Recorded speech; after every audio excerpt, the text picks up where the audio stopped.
cours est dédié à la réussite dans tous les domaines. Briut et Tana de Rena Ingrid Bat Jocelyne Brouria Bezrat Hashem et Cheni Ratson Venomar Amen. Chers amis, au tout début de la parashat Chaye Sarah, il est écrit Vaïou Chaye Sarah. Voilà la vie de Sarah.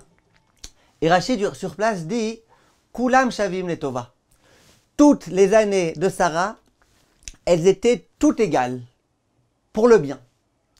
Ça veut dire que quels que soient les événements qui lui sont arrivés, et Dieu sait si elle a eu des événements difficiles qui lui sont arrivés, pour elle, toujours, tout ce qui lui est arrivé, c'était exactement la même chose. Et le Rav Frida dit, vous remarquerez que le premier mot de la paracha, Vaïyu, le mot Vaïyu, vous pouvez le lire à l'endroit comme à l'envers. Vaïyu, tu le lis à l'envers, ça sort aussi Vaïyu.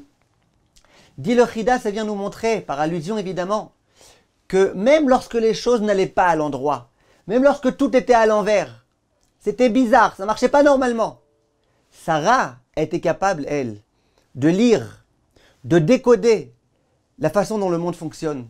Et elle comprenait que tout vient d'Akadosh Baruch Hu. Et le juif, mes chers amis, qui veut bien vivre, malgré les difficultés de la vie, et il y en a des difficultés, il doit savoir, il doit comprendre que tout est géré par Akadosh Baruch Hu et que tout est pour le bien. Il n'y a pas d'exception. Tout est pour le bien. Alors lorsqu'Akadosh Baruch Hu veut que le bien soit un bien apparent, qui nous paraît bien, mais il est bien, apparemment. Et lorsqu'Akadosh Baruch Hu veut un petit peu voiler sa face, eh bien il la voile.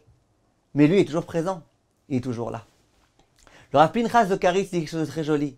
La Gemara, elle dit, Rechaim malech haratot. Les impies, ils sont pleins de regrets. Demande le Rav, je ne comprends pas. Alors, s'ils sont pleins de regrets, ils sont plus Rechaim.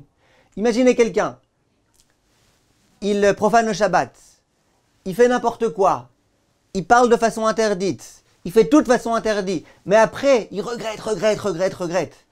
Bon, soit c'est de la blague son regret, soit c'est un vrai regret. Et si c'est un vrai regret, donc c'est plus un rachat. En tous les cas, il est déjà dans la perspective de Chazara Bitshuva. C'est-à-dire quoi que les Rechaim, ils sont pleins de Haratot. Dit le Rav, lorsque quelqu'un a de la Emouna, et que par exemple ici, il a opéré à tel choix au lieu de tel choix, il s'en veut pas. Bien que finalement ça n'a pas marché, bien que finalement ça a raté, bien que finalement à cause de ce choix, il va y avoir des conséquences tragiques, il s'en veut pas. Parce que lui, il sait qu'il a réfléchi, il sait qu'il a prié, il sait qu'il a demandé conseil, voilà. Si Hachem a voulu qu'il fasse ce choix, c'est qu'il fallait qu'il fasse ce choix. Par contre, celui qui n'a pas de Emouna et qui est ici symbolisé par le rachat, par l'impie, lui, toute sa vie, c'est des regrets.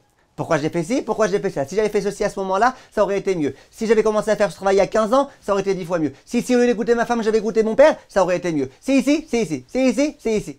Et sans arrêt, eh ben, il regrette. Il regrette la vie qu'il aurait pu avoir, il regrette les choix qu'il a fait, il regrette les choix qu'il n'a pas fait. Et ça, c'est une vie insupportable. La vie de sérénité, c'est la vie dans laquelle on accomplit le verset « Vetzadik be'emunato yichye ».